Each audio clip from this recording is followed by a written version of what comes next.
Across Latin America and the Caribbean, disadvantaged schools face severe teacher shortages. In Colombia, only 6% of teachers in high-income schools are uncertified, but in low-income schools, that number jumps to 26%.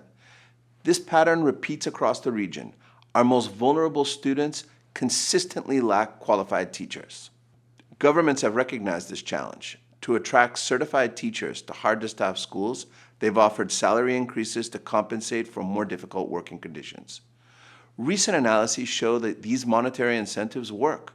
In Chile, a 16% salary bonus increased retention by 17 to 21 percentage points. Peru saw similar gains with bonuses of up to 30% of base salary. But there's a fundamental problem. These incentives are expensive.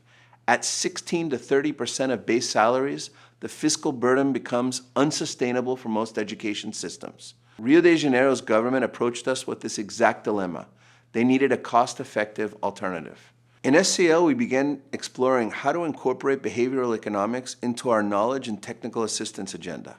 We partnered with Nicolas Asserman, professor at McGill and then an IDB fellow, to explore whether behavioral interventions could complement or even substitute for monetary incentives. Our hypothesis, teacher sorting might not be purely economic. Information gaps, misconceptions, and identity considerations could be creating barriers that simple nudges can address. Luana, Nicolas, and I led our initial exploration in Brazil. In Rio, one of our goals was to understand why the most qualified teachers were not applying to schools in favelas. Our focus groups revealed something interesting. Teachers working inside the favelas actually spoke very positively about their experience. They told us their students were engaged, families valued education, and they themselves felt they were making a meaningful difference. Now, teachers outside the favelas had a different view. They focused on the risks and believed they wouldn't make much of an impact. Although research shows that good teachers can significantly improve learning for vulnerable students. With that in mind, we designed interventions to highlight the social impact of teachers. We nudged teacher applicants to consider applying for hard staff vacancies in Rio de Janeiro by appealing to their altruistic identity. We sent messages such as, discover the schools where your impact matters the most. You can be a powerful agent of change for vulnerable children. After testing these different nudges in focus groups, we ran pilots with about 200 to 300 teachers in Rio. The interventions showed promise, but the sample size were too small to give us statistical power. We realized we need to scale up. And that's when Peru gave us that opportunity. Peru gave us the perfect setting for a large randomized trial, with one central application system and more than 15,000 candidates. We could properly test our behavioral interventions. The country already had money incentive, like salary bonuses up to 30% of the base salary and quicker promotion for teachers who work in rural school. But when we spoke with teachers in Ayacucho, a region in the southern of Peru, we found that many didn't know which school actually offered these benefits. The information was officially public, but in practice, it was almost invisible. We adapted the social impact methods from Brazil and ran 3-arm RCT. 1.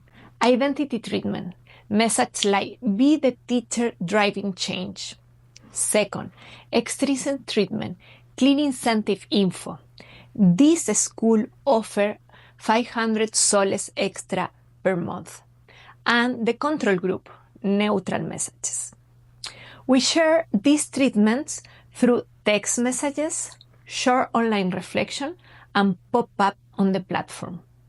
The results were positive and cost-effective. Application to disadvantaged school went up by 2 to 4 percentage points from a 46% baseline. The effect was stronger among male teachers, who are usually more willing to travel longer distance for work.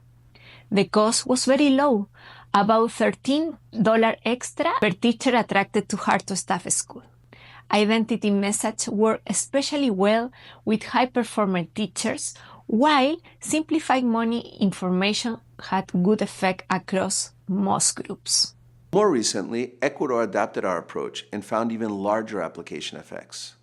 Education ministries from Guyana to Guatemala have expressed interest in testing similar behavioral strategies to reduce teacher shortages. Our research shows that low-cost behavioral interventions, whether priming altruistic identity or simplifying information about existing incentives, can influence employment decisions in high-stakes contexts. When budgets are tight, these approaches offer scalable alternatives to expensive salary premiums. The core insight: teacher sorting isn't purely economic.